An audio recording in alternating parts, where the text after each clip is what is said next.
De retour sur le plateau de l'école publique de journalisme de Tours, je suis avec Ariane Lavrieux, bonjour. Bonjour. Vous êtes journaliste d'investigation et vous avez notamment travaillé avec le média d'information Disclose, média en ligne, donc notamment sur une enquête sur les liens entre le renseignement français et l'armée égyptienne, ce qui vous a valu il y a quelques mois une perquisition et une mise en garde à vue. Est-ce que vous pouvez revenir un petit peu sur ce qui s'est passé ? Oui, donc ça s'est passé le 19 septembre dernier où des agents de la DGSI, une juge, ont débarqué chez moi, m'ont placé en garde à vue pendant 2 jours et une nuit. J'ai été interrogée et mon domicile a été perquisitionné pendant près de 10 heures. Ils ont utilisé aussi des outils pour analyser toutes les données qui étaient présentes sur mes ordinateurs et mes téléphones. Et donc là, vous avez su à ce moment-là que vous aviez été surveillé, c'est ça, par la DGSI ?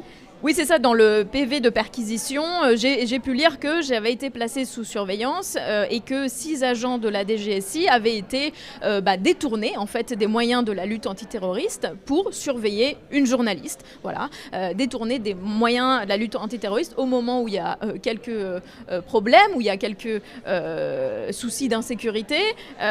6 agents ont dû peut-être, je sais pas, faire des filatures, me placer sur écoute. En tout cas, c'était leur mission. Voilà, me surveiller. Et tout ça dans un cadre totalement légal. On sait qu'il y a la loi sur la liberté des médias qui est passée à l'échelle européenne, qui a été adoptée par le Conseil européen hier, le 26 mars.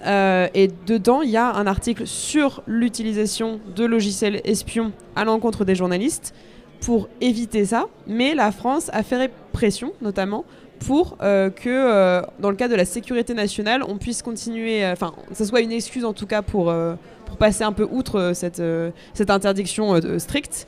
Qu'est-ce que vous en pensez ? Oui, c'est ça, c'est l'article 4. La France a fait en sorte à militer, pas seulement la France, mais avec d'autres pays. Elle a embarqué d'autres pays, dont notamment la Grèce, qui est un des utilisateurs en Europe de logiciels espions contre les journalistes.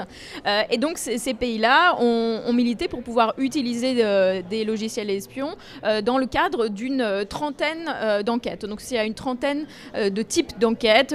Ça peut aller de la corruption à la contrefaçon qui sont ouvertes par un juge, eh bien, les autorités françaises peuvent décider, la justice française peut décider d'utiliser un logiciel espion pour atteindre les sources, en fait, pour atteindre les sources du journaliste. Pas parce que le journaliste est en cause, pas parce que la journaliste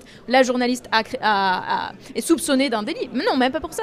Mais parce qu'elle parle avec des sources qui sont dans des enquêtes qui intéressent la justice. Voilà. Donc c'est ça que permet cette loi-là, qui est très grave, très inquiétante, et on espère que la loi française ne va pas adopter cette disposition et au contraire va améliorer son propre droit pour éviter qu'on soit tous infectés et que nos téléphones soient tous infectés. Et vous pensez que le journalisme d'investigation est en péril en France ? Ah, mais c'est pas seulement le journalisme d'investigation, c'est le journalisme tout court. Enfin, je veux dire, dans toutes les rédactions locales, vous avez des sources. Vous avez des sources à la mairie, vous parlez avec le patron, vous parlez avec des salariés. Il y a un scandale des abattoirs qui a été révélé pas très loin d'ici, à Limoges, par un lanceur d'alerte. C'est arrivé dans la presse locale.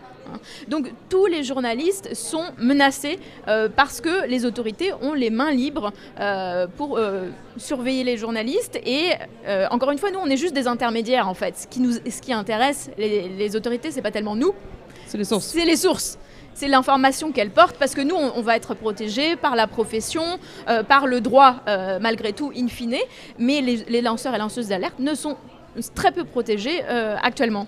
Merci beaucoup Ariane Lavrieux pour votre temps. Et l'information continue sur le site des étudiants de l'école publique de journalisme de Tours.